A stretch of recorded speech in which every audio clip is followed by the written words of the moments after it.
আসসালামু আলাইকুম, welcome back to my channel Foodies Flavour বিডিতে। আজকে আমি আপনাদেরকে নবাবী সেমাই রেসিপিটি তৈরি করে দেখাবো। ঘরে থাকা উপকরণ দিয়েই কিভাবে মজার স্বাদের নবাবী সেমাই রেসিপিটি তৈরি করতে হয়, আজকে সেই প্রসেসটাই করে দেখাবো। কাস্টার্ড পাউডার এবং ক্রিম ছাড়া কিভাবে মজার স্বাদের নবাবী সেমাই রেসিপিটি তৈরি করা যায়, আজকে সেই প্রসেসই করে দেখাবো। তো আমার এই নবাবী সেমাই রেসিপির ভিডিওটি সম্পূর্ণ দেখার অনুরোধ রইল। যারা আমার চ্যানেলটিকে সাবস্ক্রাইব করে দিয়েছেন তাদেরকে অসংখ্য ধন্যবাদ, আর যারা এখনও সাবস্ক্রাইব করেননি তারা অবশ্যই সাবস্ক্রাইব করে দিবেন। আর আমার এই রেসিপির ভিডিওটি যারা ফেসবুক পেজ থেকে দেখবেন তারা অবশ্যই পেজটিকে ফলো এবং লাইক দিয়ে রাখবেন। তো চলুন নবাবী সেমাই রেসিপিটি শুরু করে দেওয়া যাক। নবাবী সেমাইয়ের জন্য কি কি ইনগ্রিডিয়েন্টস লাগছে তা আমি দেখিয়ে দিচ্ছি। এখানে আমি কাঠবাদাম, কাজু বাদাম কুচি করে কেটে নিয়েছি, পেস্তা বাদামও কুচি করে কেটে নিয়েছি। প্লেটের আরেক পাশে কাঠবাদাম, কাজু বাদাম এবং কিশমিশ রেখেছি।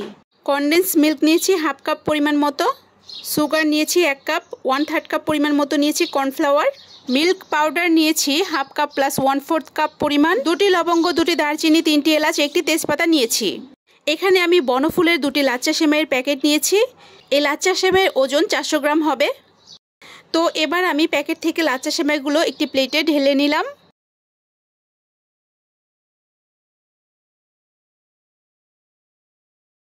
তো এই তো এখানে কাঠবাদাম, কাজু বাদাম, পেস্তা বাদামের কুচি রয়েছে, আর যেগুলো কিশমিশের সাথে মিশিয়ে রেখেছি সেগুলো এখন ঘিয়ে ভেজে নেব। বাকিগুলো ডেকোরেশনের সময়ও ব্যবহার করব। আমি এখানে 4 টেবিল চামচ পরিমাণ মতো ঘি নিয়েছি। এই ঘিয়ে বাদাম এবং কিশমিশগুলো ভেজে নিব। কিশমিশগুলো যখন ফুলে উঠবে ঠিক সেই পর্যায়ে বাদাম এবং কিশমিশগুলো চামচের সাহায্যে ঘি থেকে তুলে নিব।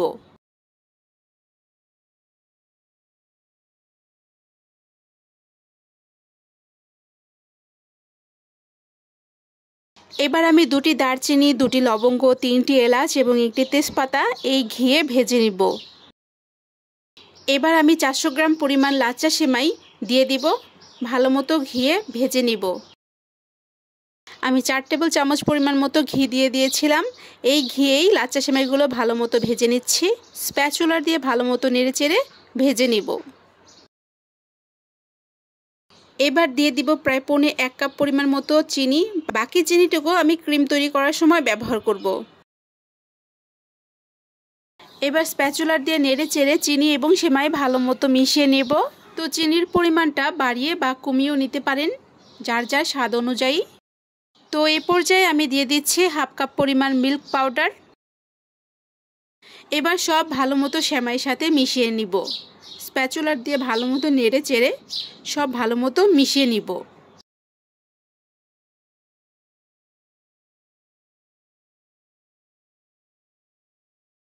চুলার ফ্লেম মিডিয়াম টু লো আঁচে রেখেই সেমাই ভেজে নিব।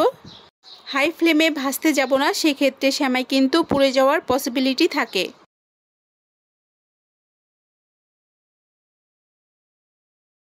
তো স্প্যাচুলার দিয়ে ভালো মতো নেড়ে চেড়ে সেমাই ভেজে নিব। গুঁড়া দুধ এবং চিনি সেমাইয়ের সাথে ভালো মতো মিশে গিয়েছে। স্প্যাচুলার দিয়ে এভাবে নেড়ে চেড়ে সব ভালো মতো মিশিয়ে নিতে হবে।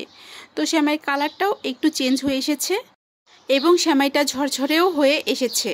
তো আমার সেমাই ভাজা প্রায় শেষ। এবার আমি ক্রিম তৈরি করতে চলে যাব। তো আমি একটি প্যানে 4 কাপ পরিমাণ লিকুইড গরুর দুধ নিয়েছি। তো এবার আমি দুধে 1/3 কাপ পরিমাণ কর্নফ্লাওয়ার দিয়ে দিচ্ছি। কর্নফ্লাওয়ার দিয়ে দেওয়ার সময় কিন্তু দুধটি অনবরত স্প্যাচুলার দিয়ে নাড়তে থাকতে হবে। এবার আমি এই দুধে দিয়ে দিব 1/4 কাপ পরিমাণ মতো সুগার এবং 1/4 কাপ পরিমাণ মতো মিল্ক পাউডার দিয়ে দিলাম।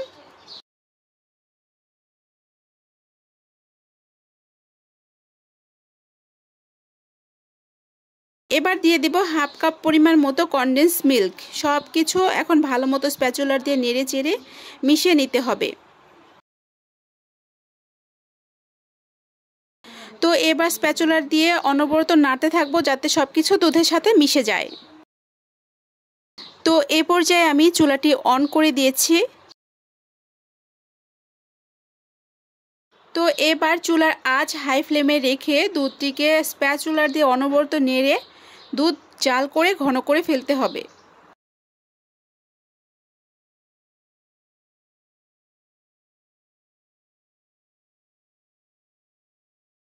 তো জাল করতে করতে দুধটা কিছুটা ঘন হয়ে এসেছে। তো অনবরত স্প্যাচুলার দিয়ে এভাবে নাড়ার মধ্যেই থাকতে হবে।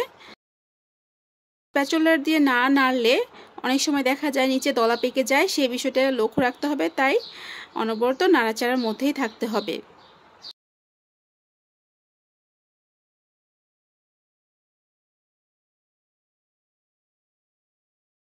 তো দুধে দেখা যাচ্ছে বলক চলে এসেছে। তো এভাবে ভালো মতো জাল করে ঘন করে ক্রিম তৈরি করে নিতে হবে। কর্নফ্লাওয়ারের কাঁচা স্মেল দূর করার জন্য আজকে আমি এখানে ভ্যানিলা এসেন্স অ্যাড করছি। এতে করে ক্রিমের মধ্যে ভ্যানিলার একটি সুন্দর স্মেল চলে আসবে।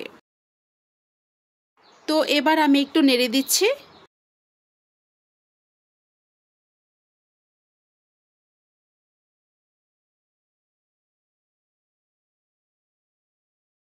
তো আমার ক্রিমও তো প্রায় হয়ে এসেছে।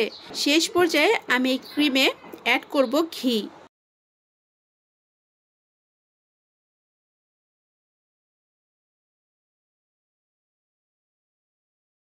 তো এবার আমি দিয়ে দিচ্ছি 1 টেবিল চামচ পরিমাণ ঘি।